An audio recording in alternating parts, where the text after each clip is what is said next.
तो कल पढ़ रहे थे कि से ना शनै शनै उपरमेत, शनै शनै उपरमेत बुद्ध्या धृति गृहीतया आत्मसंस्थम मन कृत्वा न किंचित अपि चिंतयेत। फिर आगे बताया यतो यतो निश्चरति मनः चंचलम अस्थिरम ततस्ततो नियम्य एतद आत्मनि एव वशम नयेत। यत यतः निश्चरति मन, मन जहां जहां से हटता है, कहां कहां से हटता है? ध्यान करते हैं तो ध्यान से हटता है, उपासना करते हैं तो उपासना से हटता है। और क्यों क्यों हटता है? क्योंकि मन चंचल है और अस्थिरम, उसमें स्थिर नहीं है, ध्यान में स्थिर नहीं है, प्रार्थना में स्थिर नहीं है, उपासना में स्थिर नहीं है, पढ़ाई में स्थिर नहीं है। पढ़ाई करते हैं और मन बार बार वहां से हट जाता है, निश्चरती चला जाता है, कहीं और चला जाता है, कभी घर में चला जाता है, कभी कक्ष में, कभी खाने में, ऐसे चला जाता है। तो बता रहे हैं यतो यतो निश्चरती, जहां जहां से ये हट जाता है, चला जाता है मन, चंचलम अस्थिरम, चंचल होने के कारण, अस्थिर होने के कारण, ततस्ततो नियम्य, वहां वहां ला करके फिर लगाना है। पढ़ाई से भागता है, याद करते हैं सूत्र तो भाग जाता है, तो फिर लाके सूत्र में ही लगाना है। ततस्तत नियम्य एतद आत्मनि एव वशम नयेत, एतद इस मन को, आत्मनि एव आत्मा में, वशम नयेत वश में लेकर के लास्ट में फिर इसको आत्मा में लगाना है। पहले तो ये जहां जहां से भागता है वहां वहां ला करके इसको लगाना है, और जहां जहां जाता है वहां वहां पर भी ब्रह्म को ही देखना है, उससे नाराज भी नहीं होना है कि अच्छा तू खाने में चला गया था क्या, चलो अन्न वही ब्रह्म, तो ऐसे बोला तो मन शांत रहा, और ऐसे बोला कि वहां क्यों गया था, तो फिर मन में थोड़ा सा हलचल होती, क्षोभ होता है। तो जहां गया था वहां भी ब्रह्म को ही देखना है। यतो यतो निश्चरति मनः चंचलम अस्थिरम ततस्ततो नियम्य, वहां वहां से इसको वापस लाके नियमन करना चाहिए, रोकना चाहिए, जहां जा रहा है वहां रोकना चाहिए, और जहां लगाना है वहां लगाना चाहिए। और आत्मनि एव वशम नयेत, लास्ट में फिर इसको आत्मा में ला करके स्थिर करना है, अपने वश में ले आना है।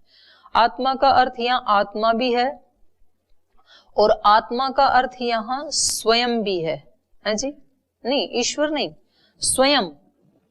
आत्मनि वशम नयेत माने अपने वश में करें, इसके वश में आप ना हो जाएं, आप मन के वश में ना हो जाएं, बल्कि मन को आत्मनि एव वशम नयेत, अपने ही वश में रखें। तो कहीं कहीं तो ये अपने ही वश में होता है, और कहीं कहीं तो हम इसके वश में हो जाते हैं। तो दोनों ही स्थिति हमारे जीवन में देखने को मिलती हैं। तो उस वाली को हमें पुष्ट करना है जब ये हमारे वश में होता है। आगे प्रशांत मनसम ही एनम योगिनम सुखम उत्तमम उपैति शांत रजसम ब्रह्मभूतम अकल्मषम।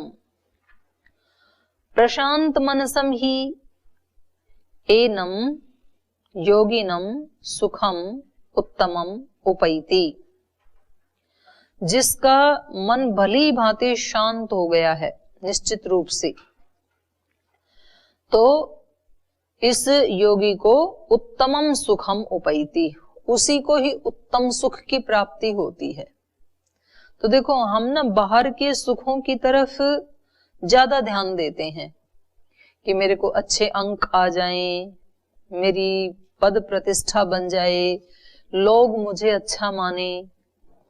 कल हो रही थी ना बात, बोल जी हम यदि ऐसे रहेंगे एकाग्र चित्त होके तो लोग तो हमें पागल समझेंगे। तो ये भी एक कामना है ना कि लोग हमें समझदारी समझें, पागल ना समझें, लोग हमें अच्छा ही समझें, तो हम शांत होंगे, फिर दूसरे हमें अच्छा कहेंगे। तो ऐसे हम अपने सुख के लिए बाहर बाहर बहुत सारी चीजों में ऐसे अपने मन को लगा के रखते हैं, लेकिन वास्तव में सुख क्या है, वास्तविक सुख क्या है? जब अपना मन शांत है, जब हमने अपने मन को ऐसे ट्रेंड कर लिया कि जब बाहर कोई प्रशंसा कर रहा है तब भी शांत है, और जब कोई बाहर हमें नहीं समझ रहा है तब भी शांत है। नहीं समझ रहा है कोई बात नहीं। तो ये जो शांत रखने की ट्रेनिंग आ गई, संसार में जितनी भी चीजें हैं सबको, मशीनों को चलाने की ट्रेनिंग दी जाती है। मोटर गाड़ी चलाते हैं तो पहले गाड़ी चलाने की ट्रेनिंग होती है, साइकिल चलाते हैं तो साइकिल की ट्रेनिंग होती है, मशीन चलाते हैं तो मशीन, एसी टीवी जो चलाने वाले हैं, जो ठीक करने वाले हैं, उसकी ट्रेनिंग दी जाती है ऐसे चलाना। हारमोनियम चलाना है तो उसको 2-4-6 महीने ट्रेनिंग दी जाती है, ऐसे चलाओ। बांसुरी की ट्रेनिंग दी जाती है। जितने भी मशीन है सबको प्रयोग करने की ट्रेनिंग दी जाती है। किसी को बंदूक चलानी है तो फौज में जाते हैं ना, तो पहले उनको ट्रेनिंग दी जाती है राइफल चलाने की, बंदूक चलाने की। लेकिन मन तो एक इतनी अच्छी मशीन है, भगवान ने हमें दी है। मस्तिष्क वाली मशीन को कैसे चलाना है इसकी ट्रेनिंग दी ही नहीं जाती है, और वो ट्रेनिंग तो सबसे पहले दी जानी चाहिए। स्कूल में बच्चों को अलग अलग ट्रेनिंग दी जाती है, डांस की, कला, वो भी देनी चाहिए, लेकिन सबके मूल में किसकी ट्रेनिंग देनी चाहिए? बचपन से ही बच्चे को मन को कैसे चलाना है हमें। ये मन क्या है? ये मन भी तो एक मशीन है ना, तो इसको कैसे चलाना है इसकी ट्रेनिंग नहीं, क्योंकि इसलिए नहीं दी जाती क्योंकि टीचर्स को भी नहीं पता है कि कैसे चलाना है। टीचर्स भी सुखी दुखी होते हैं, माता पिता को भी नहीं पता है कैसे चलाना है, इसलिए तो ना तो माता पिता बच्चों को ट्रेनिंग देते हैं, ना तो अध्यापक देते हैं। और इसलिए ये कितना भी धन कमा लेता है, जीवन में कामयाब इंसान भी बन जाता है समाज की दृष्टि में, लेकिन तब भी इसको मन चलाना नहीं आता है। मन को शांत कैसे रखा जा सकता है वो उसको आता ही नहीं है। और जीवन भर वो ऐसी उल्टी प्रैक्टिस कर करके, अभ्यास कर करके, फिर जब वो सीखना भी चाहता है कहीं आश्रम में, गुरुकुल में जाके, तो फिर उसको सीखना बड़ा कठिन मालूम पड़ता है। उसको लगता है कि इसको शांत भी रखा जा सकता है क्या, ये कोई अपने वश में थोड़ी है, ये तो अपने आप ही चला जाता है, ऐसे लगता है उसको, असंभव लगता है। अपने आप तो नहीं जाता है, हमने ही बचपन से उसको ऐसे खुला छोड़ दिया। तो इसलिए यहाँ प्रार्थना की जाती है वैदिक धर्म में, गुरुकुल में। रात को आप रोज प्रार्थना करते हैं ना, सुशारथी रश्वान इव यन मनुष्यान नेनीयते भी शुभिर वाजिन इव हृत प्रतिष्ठम यदजीरम जविष्ठम तन्मे मन शिव संकल्पमस्तु। सुशारथी अश्वान इव, जैसे अच्छा सारथी घोड़ों को कैसे लेके जाता है। ड्राइवर भी सब एक जैसे नहीं होते हैं ना, कुछ तो इतनी अच्छी स्मूथ गाड़ी चलाते हैं, ब्रेकर आएगा, खड्डा आएगा तो थोड़ा सा स्लो कर लेंगे कि बैठने वाले को कोई झटका नहीं लगेगा, उसको पता भी नहीं चलेगा, इतनी अच्छी स्मूथ ड्राइविंग करते हैं। और कुछ ऐसे ले जाते हैं जैसे पीछे मतलब कोई काठ लकड़ी पड़ी हो। अलग अलग ड्राइवरों के साथ हमें बैठने का मौका मिलता है ना, तो कुछ को बताना पड़ता है कि भाई पीछे मनुष्य ही बैठे हैं, वो ऐसे उछालता ले जाता है, तो वो सुसारथी नहीं है, फिर अच्छा सारथी नहीं है। पहले रथ होते थे, अभी गाड़ी होती है।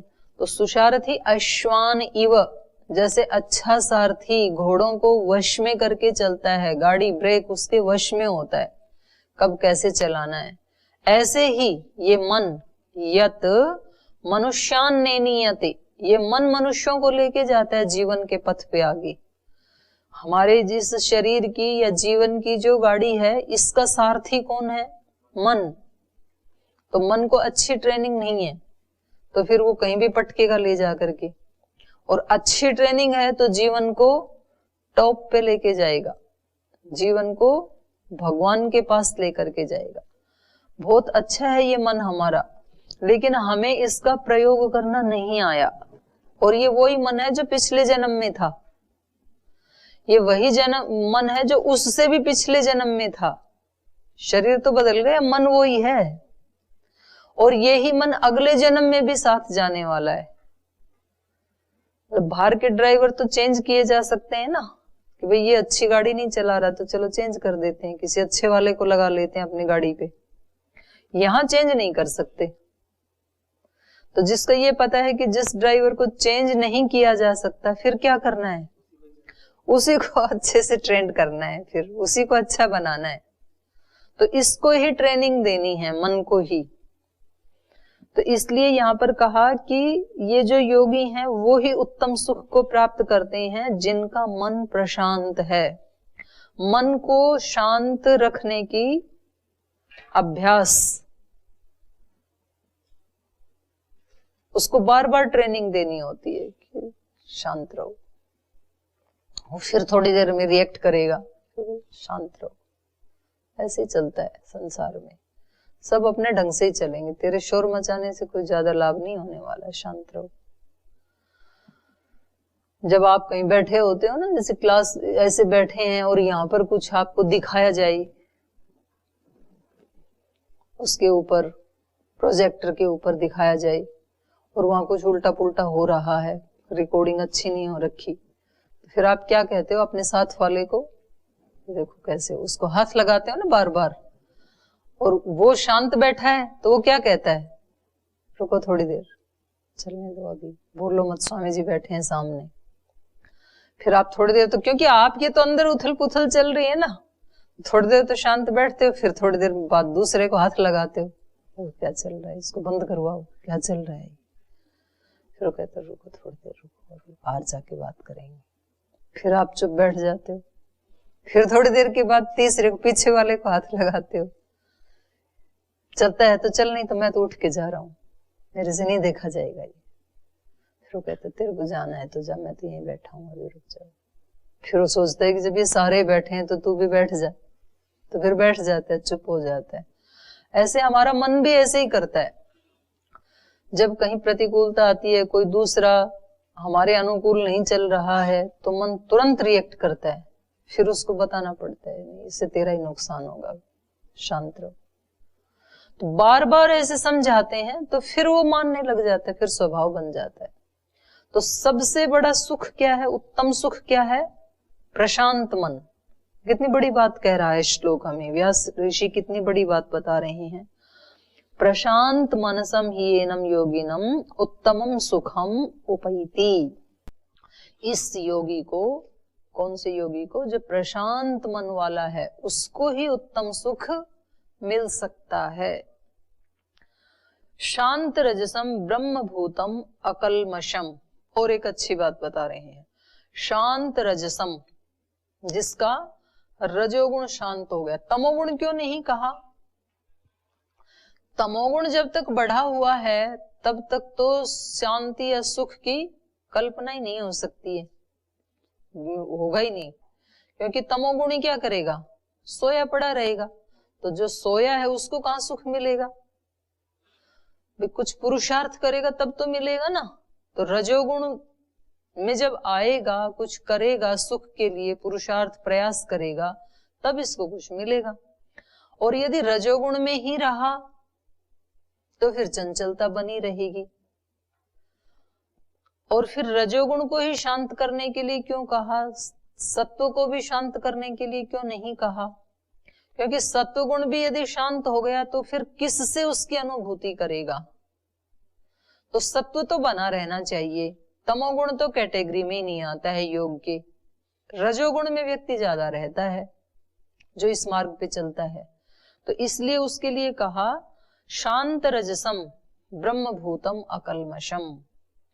रजोगुण को शांत करके, शांत रजसम, या शांत हो गया है रजोगुण का विकार जिसका, ऐसे योगी को ब्रह्म भूतम, जो ब्रह्म भूत हो गया है। ब्रह्म भूत माने ब्रह्म में लीन, सब जगह ब्रह्म को देखता हुआ। तो ब्रह्म भूतम अकलमशम, जिसने अपने पापों को नष्ट कर दिया है। पाप कौन से हैं, पकड़ में आते हैं कोई पाप? हम पाप करते हैं कि नहीं करते हैं? नहीं, अपने खुद के जीवन में, ये तो स्थूल शब्द हो गए, ये तो हम सुनते हैं। हमारे अपने व्यक्तिगत जीवन में हमें कभी पकड़ में आया कि हमने कोई पाप किया है? ऐसे कभी किसी की अनुभूति हुई? तो किस किस तरह के पाप होते हैं हमारे से, क्योंकि हम तो आश्रम में रहते हैं। तो जिनको लोग पाप कहते हैं वो तो ऐसा तो हम कुछ करते नहीं, हमारी दिनचर्या भी अच्छी है, हमारा खाना पीना भी अच्छा है, हमारा तो पढ़ना भी अच्छा है, इतने अच्छे अच्छे शास्त्रों का हम अध्ययन करते हैं। तो कहीं पाप होता है अपने से? है जी, मन से होता है। कब कब हो जाता है, किस तरह का हो जाता है जी? जैसे शेयर कर सकते हैं कि शेयर नहीं कर सकते हैं? वाणी के हो जाते हैं।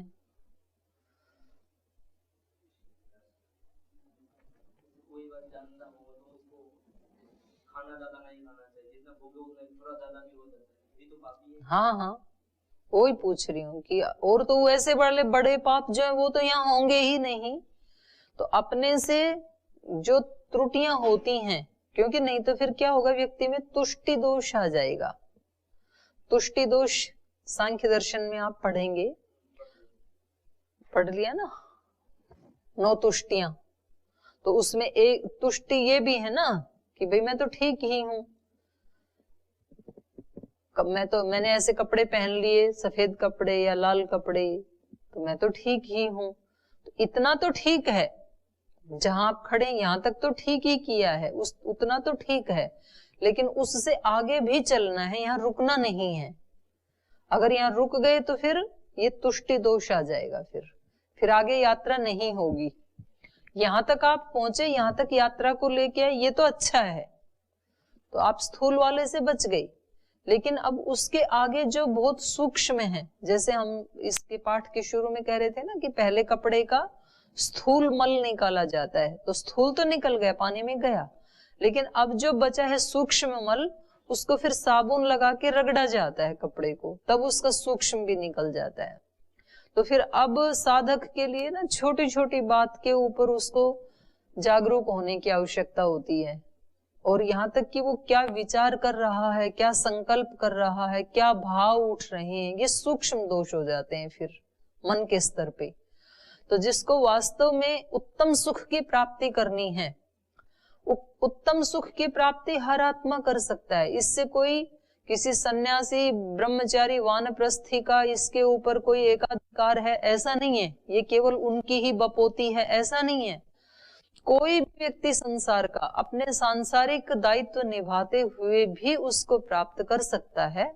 तो जिसको इस प्रकार की इच्छा है, उसको फिर अपने सूक्ष्म दोष जो मन के स्तर पे हमारे से या विचार या भावना के स्तर पे हो जाते हैं, उसको भी उसको हटाना होता है। तो इसलिए इन्होंने कहा ब्रह्म भूतम अकल्मषम। रजोगुण को एक तो जिसने शांत कर दिया है, और एक जो ब्रह्मभूत हो गया है। तो इसका एक उपाय ये भी है, बहुत सशक्त उपाय है ये, कि हमेशा ये व्यक्ति अपने आप को भगवान की शरणागति में रखे। शरणागति में रखेगा तो एक तो वो हमारी रक्षा करने के लिए हमारी सहायता करेगा, वो बचा लेगा हमें, और दूसरा हम करेंगे ही नहीं। जब उसको हम हमेशा अपने साथ अनुभव करेंगे, तो ये इसी को ही दर्शन की भाषा में कहा है ईश्वर प्रणिधान। जो ईश्वर प्रणिधान की स्थिति में साधक रहेगा, तो पहली बात तो वो वैसे ही बच जाएगा, और फिर भी कुछ दोष हो गए मान लो अनजाने में, तो ईश्वर उसके साथ है, तो ईश्वर उसको वहां से हटाएगा उसी समय कि उधर पैर मत रख। तो ये बहुत सशक्त साधन है उत्तम सुख को प्राप्त करने का, और कल्मश को हटाने का, और ब्रह्मभूत होने का। ब्रह्मभूतम अकल्मषम, 2 विशेषण दिए यहाँ पे, बहुत अच्छे विशेषण दिए। तो जो साधक ब्रह्मभूत हो गया, जिसने अपने कल्मशों को हटा लिया, और जो शांत रजसम, जिसने रजोगुण को शांत कर लिया, ऐसा योगी उत्तमम सुखम उपैति, उत्तम सुख को प्राप्त करता है। युञ्जन एव सदात्मानं योगी विगत कल्मषः सुखेन ब्रह्म संस्पर्शम अत्यंतम सुखम अश्नुते। युञ्जन एवं सदा आत्मानम, तो इस प्रकार सदा आत्मानम, अपने आप को, युञ्जन एव लगाता हुआ, किस में लगाता हुआ? ब्रह्म में लगाता हुआ। ब्रह्म भूत है ना ये, तो सदा इस प्रकार से अपने आप को ब्रह्म में लगाता हुआ ये योगी विगत कल्मश, दूर हो गए हैं कल्मश जिसके, ऐसा होकर के सुखेन, सुख से, ब्रह्म संस्पर्शम अत्यंतम सुखम अश्नुते। तो ये ब्रह्म संस्पर्शम, ब्रह्म के संस्पर्श को प्राप्त हो जाता है और अत्यंतम सुखम अश्नुते, अत्यंत सुख को अनुभव करता है। अत्यंत सुख कौन सा है? पहले वाले में कहा था उत्तम सुख, इसमें कह रहे हैं अत्यंत सुख। अत्यंत सुख कौन सा है जी? हाँ, अत्यंत सुख मतलब जो कभी नष्ट ना हो, अक्षय। अथ त्रिविध दुख अत्यंतम निवृत्ति अत्यंत पुरुषार्थ। तो एक तो होती है शॉर्ट काल के लिए निवृत्ति, थोड़े समय के लिए, तो वो हो गया उत्तम सुख। लेकिन वो उत्तम सुख आया है, वो चला भी जाएगा, अविनाशी सुख नहीं है। उत्तम सुख तो है, जैसे सात्विकता में रहना उत्तम सुख है, लेकिन जब तक सात्विकता है तब तक रजोगुण तमोगुण भी साथ में हैं। जाएंगे तो तीनों जाएंगे, रहेंगे तो तीनों रहेंगे, तो वो दबे हुए हैं अभी रजोगुण और तमोगुण। तो जैसे ही आपने पलक झपकते ढील दी तो कभी भी रजोगुण तमोगुण आ सकता है, संभावना है। लेकिन जब गुणातीत हो गए, अक्षय सुख को, ब्रह्म सुख को प्राप्त कर लिया, तो ये कैसा सुख है? अत्यंत सुख। तो ब्रह्म संस्पर्शम अत्यंतम सुखम अश्नुते, ये अत्यंत सुख कैसे प्राप्त होगा? ये तो ब्रह्म के संस्पर्श से ही प्राप्त होगा, क्योंकि अत्यंत सुख तो ईश्वर का ही गुण है, प्रकृति का नहीं है। ब्रह्म संस्पर्शम अत्यंतम सुखम अश्नुते, तब ये योगी विगत कल्मश होकर के, विगत कल्मश मतलब पहले तो कल्मश को हटा रहा था, ये अकल्मश हुआ, अभी क्या हो गया? विगत कल्मश, विशेष रूप से चले गए हैं। विगत माने विशेष रूप से चले गए हैं कल्मश जिसके, ऐसे योगी को कहेंगे विगत कल्मश। सर्वभूत स्थानम आत्मानम सर्वभूतानि च आत्मनि ईक्षते योग युक्तात्मा सर्वत्र समदर्शिनः। सर्वभूत स्थानम आत्मानम, ये दोनों श्लोक ना, इनको निशान लगा लेना, ये स्वामी जी भी बोलते रहते हैं, बहुत अच्छे हैं ये। सर्वभूत स्थानम आत्मानम सर्वभूतानि च आत्मनि ईक्षते योग युक्त आत्मा सर्वत्र समदर्शन। जो व्यक्ति सब भूतों में तो अपने आप को देखता है, सर्वभूतस्थम आत्मानम, तो देखो जब सब भूतों में स्थित अपने को देखेगा तो वो कैसी हमारी स्थिति होगी? अभी हम केवल अपने अपने को देखते हैं, अपने सुख को, अपने फायदे को, और दूसरे का भी इसमें सुख है कि नहीं वो हमारी दृष्टि नहीं होती है। और जब दूसरे की जगह अपने को खड़ा करके देखेगा तो फिर इसको लगेगा कि भाई इसकी जगह मैं होता तो मैं भी ऐसे ही करता। अभी तो हम वहां खड़ा ही नहीं करते हैं अपने को, केवल अपने पास ही खड़ा हुआ रखते हैं अपने आप को, तो अपना अपना सुख हमें दिखाई देता है, दूसरे का नहीं दिखाई देता है। जब हम उसके स्थान पे अपने को भी खड़ा करना सीख जाएंगे तो फिर हमारे 90% तो शिकायतें वैसे ही खत्म हो जाएंगी, 90% कंप्लेंट हमारी चली जाएंगी। इसलिए जो योगी होते हैं ना, एक बहुत बड़े योगी हुए हैं, कर्नाटक में थे स्वामी निर्मलानंद जी, तो उन्होंने अपनी इच्छा से अपना शरीर छोड़ा, उनको आत्म साक्षात्कार हो गया था। 1 वर्ष पहले उन्होंने बताया था कि अब मैं अगला उत्तरायण काल आने पर अपना शरीर छोड़ दूंगा, मतलब 14 जनवरी के बाद, तो उसी समय उन्होंने छोड़ दिया, ऐसे पहले बता दिया था। तो उनसे एक बार गुरुजी ने पूछा था कि स्वामी जी महाराज आप अपने जीवन का कोई सार बताइए, आपने इतना पहले फौज में थे और फिर फौज की नौकरी रिजाइन करके और जाके वहां पहाड़ के ऊपर बैठ गए, ऐसे पत्थर के ऊपर, वहां एक बड़ा सा पहाड़ है, BR हिल्स कहते हैं उसको, उसका नाम है। फिर वहां के जो फॉरेस्ट के लोग थे उन्होंने उनकी एक झोपड़ी बना दी, फिर एक कुटिया में रहने लगे। तो फिर 12 वर्ष मौन रहे वो। हाँ, और उसके बाद भी 45 वर्ष रहे फिर उस झोपड़ी में। आश्रम सा बन गया, थोड़ा बाउंड्री भी लगा दी। उस आश्रम में 45 वर्ष तक रहे, बाहर नहीं गए कहीं भी। बस एक बार फौज से आए, वहां आके शिला पे बैठे, तो उससे बाहर गए ही नहीं फिर।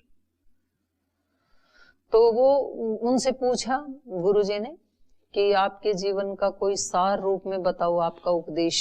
वैसे तो पुस्तकें भी लिखी हैं उन्होंने इंग्लिश में, अपनी लाइब्रेरी में भी हैं।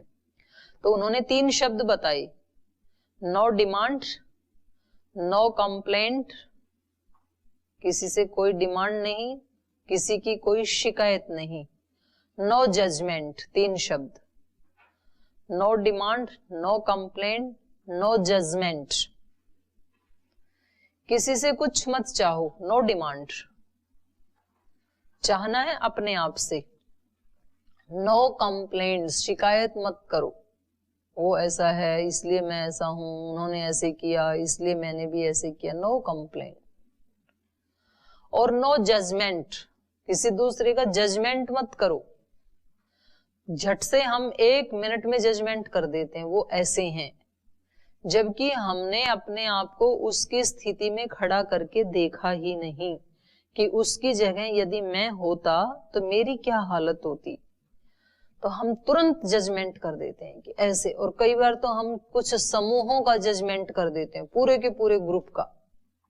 हिंदू ऐसे होते हैं, मुसलमान ऐसे होते हैं, डॉक्टर तो ऐसे होते हैं, वकील तो ऐसे होते हैं, अध्यापक तो ऐसे होते हैं, गुरुकुल वाले तो ऐसे होते हैं, संसार वाले तो ऐसे होते हैं, मतलब पूरे ग्रुप का ही जजमेंट कर देते हैं। तो ये ठीक स्थिति नहीं है, नो जजमेंट। क्योंकि अभी तो हम जजमेंट अपना ही नहीं कर पा रहे हैं। हम क्या हैं, हम अच्छे हैं कि बुरे हैं, कि धर्मात्मा हैं कि पुण्यात्मा हैं कि पापात्मा हैं, कि हमारा स्वरूप क्या है, हम खुद अपना ही जजमेंट नहीं कर पाए हैं अभी तक। यदि हमारा अपने प्रति ये जजमेंट है कि मैं तो बहुत अच्छी श्रेष्ठ आत्मा हूं, निर्दोष आत्मा हूं, तो फिर एक भी दोष नहीं होना चाहिए मेरे से, लेकिन दोष तो हो जाते हैं। तो फिर मेरा जजमेंट ठीक नहीं है मेरे प्रति। क्यों नहीं है ठीक? क्योंकि अभी मैंने अपने स्वरूप को तो जाना ही नहीं है। अभी तो मैं मन के साथ, वो जैसे हवा के झोंकों के साथ जो हिलता डुलता है, ऐसे मैं हिलता डुलता रहता हूँ। अनुकूलता आती है तो मैं अच्छा बन जाता हूँ, प्रतिकूलता आती है तो मैं बुरा बन जाता हूँ। तो अभी तो मुझे मेरे ही स्वरूप का नहीं पता है कि मैं हूं क्या। तो जब मुझे मेरे ही स्वरूप का नहीं पता है, मैं तो बहुत नजदीक हूं अपने, तो मैं दूसरे के स्वरूप के बारे में कैसे निर्णय दे सकता हूं कि ये व्यक्ति ऐसा है। पता नहीं उस व्यक्ति ने किस परिस्थिति में ऐसा किया होगा, पता नहीं क्या स्थिति रही होगी, क्या मजबूरी रही होगी, क्या कमजोरी रही होगी। हो सकता है आप 10 किलो वजन उठा सकते हैं, आपके अंदर शक्ति है, आप कहते हो ये क्यों नहीं उठा सकता जब मैं उठा सकता हूं, ये भी 20 वर्ष का है, मैं भी 20 वर्ष का हूं। तो भाई आपके अंदर वो ताकत है, आप उठा सकते हैं। हो सकता है वो बेचारा रोगी रहा हो पिछले 5 साल से, तो उसमें शक्ति नहीं है। यदि आप भी रोगी होते, आप में शक्ति नहीं होती, तो आप भी नहीं उठा पाते। उतना तो हम सोचते ही नहीं है। लेकिन और हम सबसे ज्यादा तो नाराजगी उन्हीं से होती है जो उठा नहीं पाते हैं वजन को, मतलब जो संभाल नहीं पाते हैं। जबकि वास्तविक स्थिति वो ये है कि वो व्यक्ति तो सबसे ज्यादा सहानुभूति का पात्र है। जिससे गलतियां हो रही हैं, वो गलतियां क्यों कर रहा है? क्योंकि उसमें शक्ति नहीं है। अगर उसमें शक्ति होती तो वो गलती क्यों करता? तो वो तो हमारी सहानुभूति का पात्र है, और हम सबसे ज्यादा दंड का पात्र उसी को बनाते हैं जो गलती करता है। जो नहीं करता है उसको हम दंड भी नहीं देते हैं, उससे हम प्रीति ही करते हैं। ये संसार का रास्ता है। तो ये अगर ये व्यक्ति अपने आप को ही दूसरे में देखना शुरू कर दे, ये साधक, तो हमारी 90% शिकायतें समाप्त हो सकती हैं। हमें समझ में आने लगेगा, क्योंकि व्यक्ति अपने प्रति बहुत करुणालु होता है और दूसरे के प्रति बहुत कठोर होता है। अपने से दूध गिर गया तो क्या करूं, चल तो रहा था, संभाल करके ही हाथ से छूट गया, क्या करूं। तो कितनी करुणा दिखाई अपने ऊपर। और आप हैं आचार्य और किसी शिष्य से गिर गया तो, और उससे गिर भी इसलिए गया क्योंकि आप सामने खड़े थे, उसके हाथ कांप गए बेचारे के देख करके। दूसरे से गिर गया तो फिर हम बहुत न्याय प्रिय होते हैं, दूध को ऐसे गिराया जाता है, आपको मिल जाता है फ्री में, इसलिए आपको उसकी कीमत का पता नहीं है, ऐसे आंख बंद करके चलते हो, फिर सॉरी भी नहीं बोलते हो, गिरा के आगे चल पड़ते हो। तो उसके प्रति पूरे न्यायशील होते हैं हम, अपने प्रति करुणालु होते हैं। और ये साधक अपने को ही वहां देखेगा, मेरे से भी एक दिन गिर गया था, फिर क्या होगा, गुस्सा शांत होगा ना। फिर जैसे मान लो आप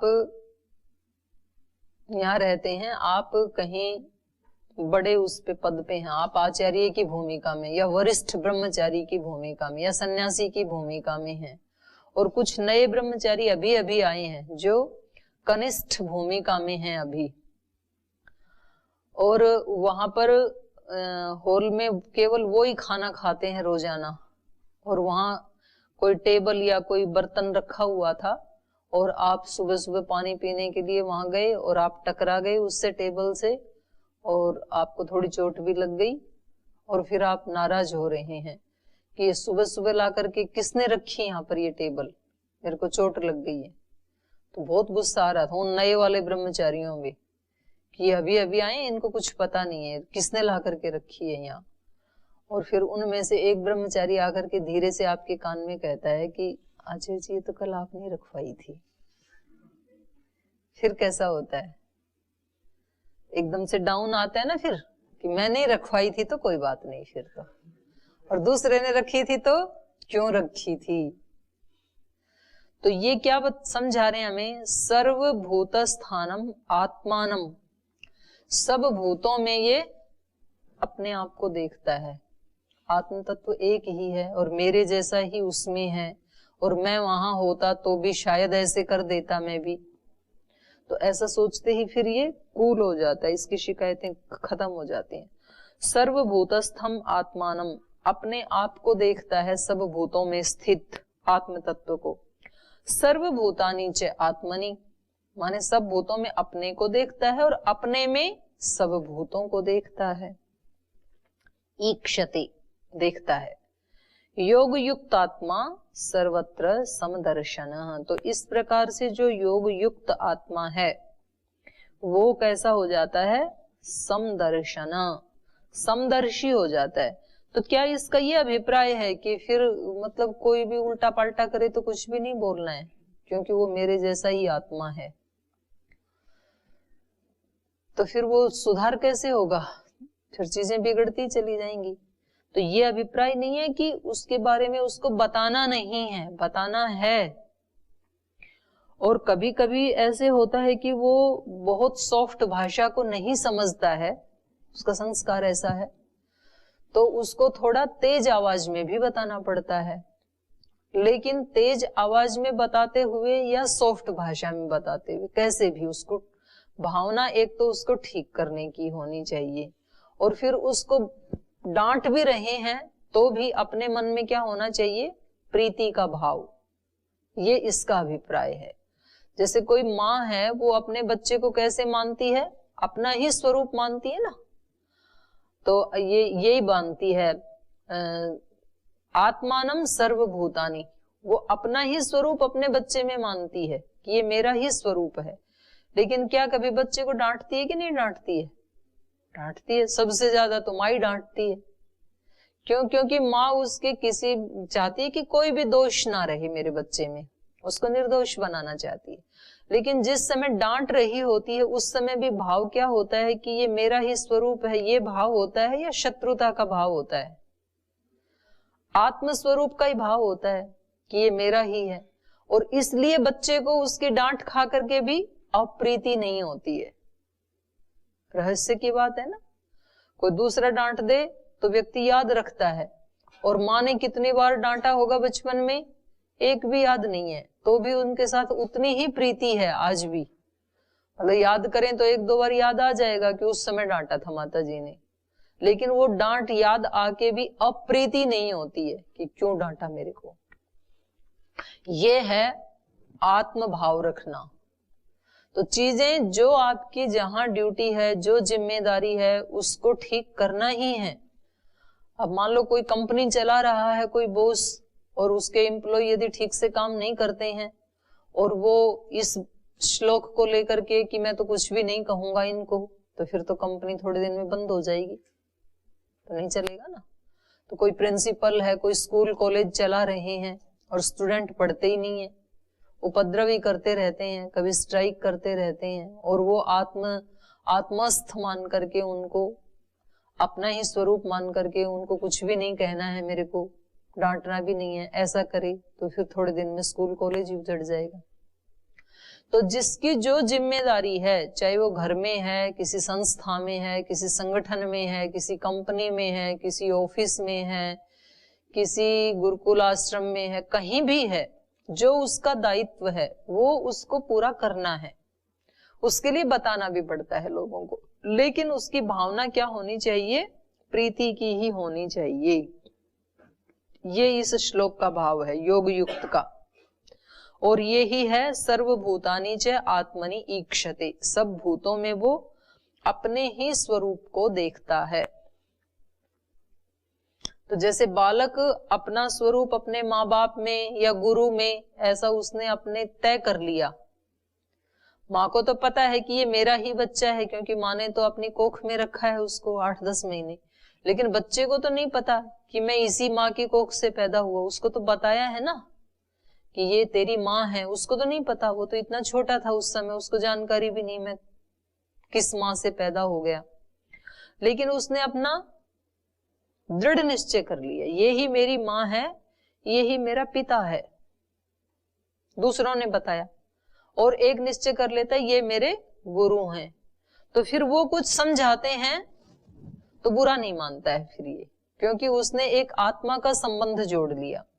ऐसे योगी सब आत्माओं के साथ ऐसे ही आत्मा का संबंध जोड़ लेता है, तो उसको सब में अपना स्वरूप दिखाई देता है और अपने में सबका स्वरूप दिखाई देता है। उसका ऐसा बड़ा हो जाता है ये वाला दायरा। उसके लिए यहाँ पर कहा योग युक्त आत्मा ईक्षते। और ये ना यदि कोई एक व्यक्ति कर सकता है तो सब कर सकते हैं। एक ऋषि यदि कर सकता है तो दूसरे भी ऋषि बन सकते हैं, दूसरे भी कर सकते हैं। तो इसलिए ये भी नहीं सोचना चाहिए कि जी ये काम तो कोई बड़े ऋषि आदि करते हैं, ये थोड़े ना हमारे से होगा। तो आप भी वैसे ही हैं, आप भी कर सकते हैं। फिर ये अगले वाले को भी निशान लगा लो, ये तो बोलते ही रहते हैं स्वामी जी महाराज, यो माम पश्यति सर्वत्र सर्वं च मयि पश्यति तस्याहं न प्रणश्यामि स च मे न प्रणश्यति। यो माम पश्यति सर्वत्र, तो ये दृष्टि रखते हुए जो सब जगह मेरे को ही देखता है, और सर्वं च मयि पश्यति, और सब में मुझे देखता है, मुझ ब्रह्म को देखता है। तस्याहं न प्रणश्यामि, ब्रह्म कह रहे हैं उसके लिए मैं कभी नष्ट नहीं होता हूं। क्योंकि यदि कोई व्यक्ति केवल मंदिर में देखेगा तो फिर मंदिर से बाहर आते ही ब्रह्म नष्ट, केवल अपने परिवार में देखेगा तो परिवार से बाहर जाते ही ब्रह्म नष्ट। एक जगह देखेगा ना, लेकिन जो सब जगह ब्रह्म को ही देखेगा तो फिर कोई ऐसी जगह है नहीं जहां ब्रह्म ना हो। तो ये जहां भी देखेगा सब जगह ब्रह्म को ही देखेगा, तो ब्रह्म नष्ट कैसे हो? छिपे कहां ब्रह्म? तो कहीं भी नहीं छिपेगा। इसलिए कहा तस्याहं न प्रणश्यामि, उसके लिए मैं नष्ट नहीं होता हूं, मैं छिप नहीं सकता हूं। सच सर्वं च मयि पश्यति, सॉरी, तस्याहं न प्रणश्यामि सच मे न प्रणश्यति, और वो मेरे लिए नष्ट नहीं होता है। क्यों नहीं होता है? क्योंकि ब्रह्म सर्वत्र है, तो वो जहां भी रहेगा वहां ब्रह्म भी तो है ना। तो ना तो वो ब्रह्म की आंखों से ओझल होता है कभी, और ना कभी उसकी आंखों से ब्रह्म ओझल होता है।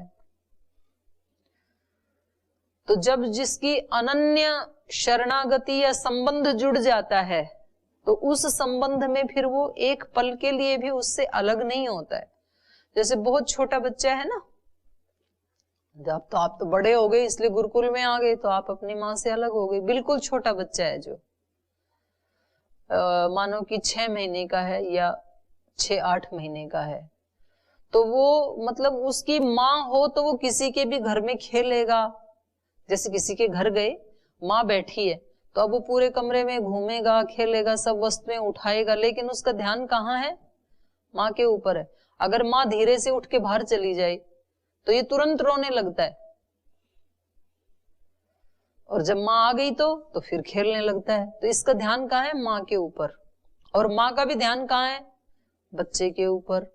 वो अपने सहेली से या रिश्तेदार से बातचीत कर रही है, चाय पी रही है, बच्चा खेल रहा है, लगता है कि माँ का ध्यान ही नहीं है। लेकिन थोड़ा सा भी बच्चे को यदि ची भी बोले ना वो, तो वो तुरंत उस चीज को छोड़ के वहां पहुंच जाती है। मतलब इतनी ज्यादा अटेंशन होती है उसकी बच्चे के साथ।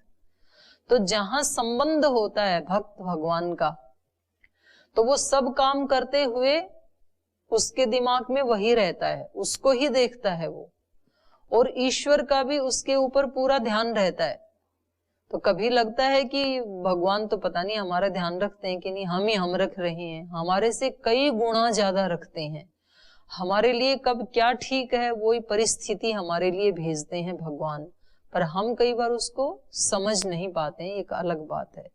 तो तस्य हम न प्रणश्यामि सच में न प्रणश्यति। तो बहुत ही सुंदर ये प्रसंग चल रहा है, तो कल इसको पूरा करेंगे। आज यहीं विराम देते हैं पाठ को।